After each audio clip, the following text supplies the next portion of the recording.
Jeremy Clarkson led thousands of farmers at a rally in Parliament Square last week to protest against the government's plans to raise inheritance tax on farms. And supporting the cause was Jeremy's farm manager, Kaleb Cooper.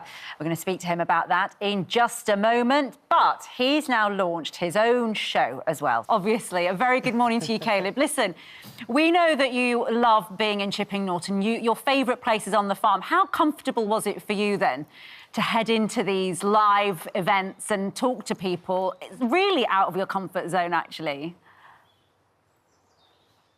No, good morning. Yeah, I mean, it was a little bit strange, but I'm a huge believer of if you have a fear, I firmly believe that you have to hit it straight on.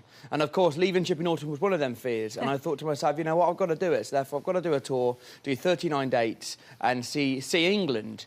And to me, that is the world, because, of course, I haven't got a passport just yet. And careful of those cows behind you, Kaleb, because Nithya just got almost taken out by a robot. You might get taken out by a cow this morning, but they look pretty docile, don't they? Where are you this morning? Is that Jeremy's farm you're on? These No, this is my little yard. I've got a 4.5 acre block and up in the other side of Chipping Norton, which I own. So, yeah, these are a few Aberdeen Angus calves. And how was it, talking about coming out of your comfort zone, what was it like going to Parliament last week to join those protests about inheritance tax for farmers? I mean, yeah, and I mean, in terms of going to London, I mean, it was two of my biggest fears. It was obviously going to London was one of them. I hate London. Not, you know, no disrespect to London. I'm sure if you live there, it's an amazing place. But for me, my biggest fear is big buildings. When I was walking down the street, I just looked to the right of me and the left of me, and I'm just thinking to myself, what happens if they collapse on me? That's a possibility.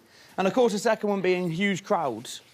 Yeah, and some people have been calling for Jeremy to become... It was good to be standing side by side with every farmer. Yeah. Apologies, Kaleb, there's a little bit of a delay on the line, but some people off the back of those protests, and obviously Jeremy was right at the middle of them, would be saying maybe he should be Prime Minister. I mean, not everyone was a fan of how he sort of conducted himself during the protest. He got into a little bit of trouble, didn't he, in an interview with the BBC that got a bit testy. But nevertheless, there are calls, actually, for him to go into politics. Do you reckon that could be his next move? Is that, I mean, if it takes him away from the farm, yeah, of course. I mean, he can go into politics, but I mean, he has to. I mean, he has to do what's best for him, and I mean, it's up to him.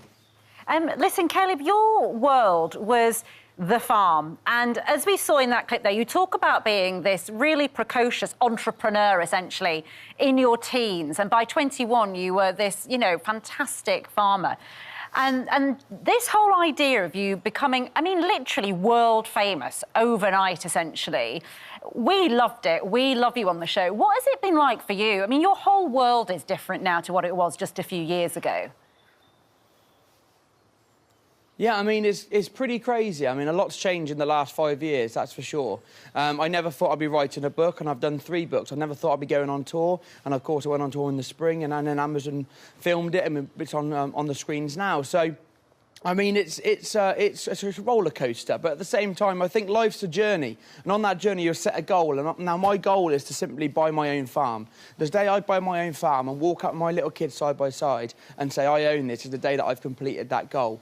And of course, going back to the journey, of course, on that journey of you setting your goal and getting to there, you may hit an obstacle or go off on a different path, and that's the most amazing thing. And, of course, TV swallowed me up, and now I'm in the TV world as well as the farming world. Now, in terms of joining them both together, it's the most amazing job. And listen... talking to Telly, I was just going to say, sorry, Ranveer, we hear you turned down I'm a Celebrity, and for quite a good reason. Well, I haven't got a passport, so I can't, you know, I can't go on I'm a Celeb until I get a passport, and now... I've just got brave enough to go on tour and go around the UK. So, I mean, it's getting, you know, I mean, it's scaring me now thinking about it. Would you do it, though? Would you do it if you get a passport? Do you fancy doing it? Yeah, yeah, one day, and I think I'll be fine. I'll just have my own little veg patch in the corner. I would never get hungry. Yeah, exactly. And what I loved about when you were travelling up and down the country doing the tour was in the evening, wasn't it? At sort of 6 p.m, 7 p.m. But, of course, you're a working farmer, so you're used to being up at 5 a.m. and working 12, 16-hour days. But when you were in Scotland, you described the tour as being Tinder for farmers. Just explain what happened. Yeah, so basically what it was... So the first day, the first 3 nights were in Cheltenham, which is close to home, so I could drive home each day. Now, we got a tour bus because it was more economic to get a tour bus and then all go as a crew together instead of having to stay at hotels and so on. Now, the first night away was in Scotland. So I got picked up from my house and went straight to Scotland. I stayed up the whole journey. I went to sleep about, I don't know, 7 o'clock and he was still driving because I was exhausted. Anyway, I woke up in the morning, again, 6 o'clock in the morning. I woke up, I pressed a button of the door to get out. I was in Scotland at this point. And the bus driver meets me as he walks around the corner. He goes, Kaleb, what are you doing? I said, well, I'm ready. What do you want me to do? And he was like, no, Kaleb, go back to bed. You don't need it till 6 o'clock at night. Well, of course, I'm used to getting up at 6 o'clock in the morning and going to work and so on. So he was like, no, go to bed. So therefore, it was a really hard, adjustment for me because, of course, I get up at 6, I work through the day, but now I'm working at 6 o'clock at night and going through the night. So I made this thing. I mean, everyone's heard of Tinder, but I made a thing called Tinder, Farmer Tinder. And basically what I did, I went on my email, see if any farmer wrote in, picked one and went, can you come and pick me up from whatever theatre I'm at? And we went to the farm all day, and therefore I did a day's work on the farm. And again, I met some amazing people and see some amazing farming practices. So, for example, I see how onions are grown. I see how they fatten cattle up in Scotland and how they grow their grass. It was great. And you know what? I mean, the thing that makes the show work, of course, Jeremy's the star of the show, but it's actually the way that you put him down and the way you just tut at him and your frustration with him. All that, I mean, people would wonder, you know, you're several series in now, is some of it put on? Or is it, I mean, are you genuinely that fed up with him sometimes? Oh, generally fed up with him sometimes. For example, it's me, like, how I describe it, it's basically me coming into your show right now, yeah, and presenting for you, sat next to you. Well, you know what you're doing and I don't. I'm not a presenter, so therefore, of course, as that happens, yeah, you're going to get annoyed with me. Now, that's exactly what I do with Jeremy. As I'm farming, I know how to do it, he doesn't.